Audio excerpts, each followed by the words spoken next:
Magandang gabi sa lahat, fight fans ng boxing, lalo na sa mga fans ni Manny Pacquiao at sa fans ni Rukia Anpo, World Kickboxing Champion ng Japan. Ang fight na ito ay exhibition fight, walang titulo, walang title, at uh, purong exhibition fight lamang. Nakataya dito ay of course milyones din kasi sikat na ito, mega fight ito. Ngayon ang advantage dito ay kay Manny Pacquiao dahil ang laro or ang ginagamit na rules dito ay boxing. At si Manny ay mataas ang stamina niyan kasi umaabot ng 12 rounds ang sa professional boxing. Pero dito ang kanilang pinaglabanan ay 3 rounds lamang na 3 minutes each round, kaya 9 minutes lang lahat ang exhibition fight na ito.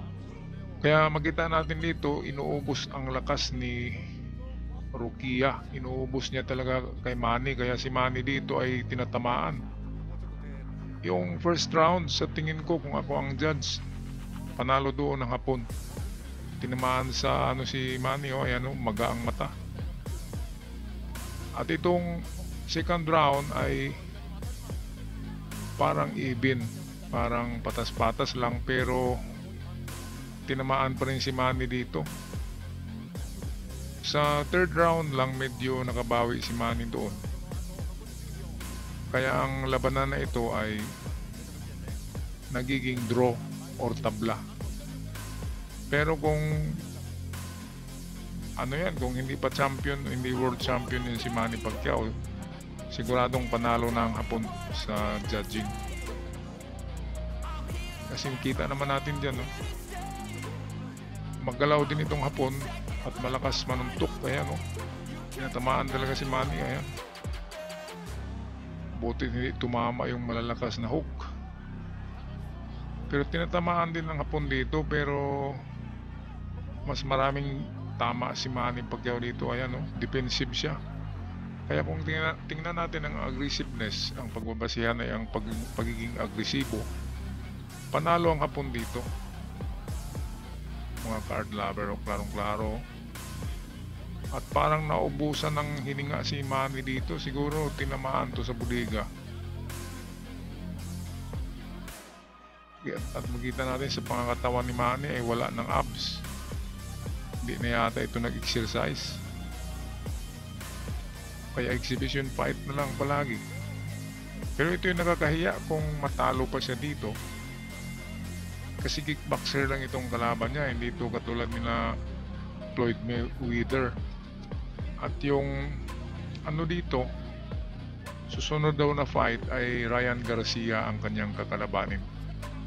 Nandiyan si Ryan Garcia, nanonood lang. So ito yung third round, ang last round. Pare-pareho ang puntos dito. Kung tingnan natin, tinatamaan din ng hapon. Dito lang bumawi si Manny sa third round, pero kanina ay puro sa hapon yung 2 rounds. At yun ang abangan natin, yung fight between Ryan Garcia and Manny Pacquiao. Susunod na daw yan dahil nag-uusap na sila Manny Pacquiao at Ryan Garcia. Pagkatapos ng fight na ito kay Rukia ay nagmi-meeting si Ryan Garcia at Manny Pacquiao.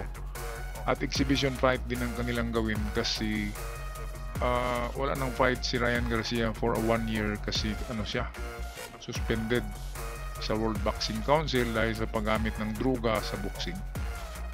Okay, so maligaya pa rin tayo, at least nakasurvive si Manny Pacquiao. Nahirapan siya dito, klarong-klaro, di ba? Hanggang sa muli, huwag kalimutan i-subscribe ang ating channel sa mga bago pa lamang para palagi kayong updated kapag may mga uploads. Paalam at God bless us.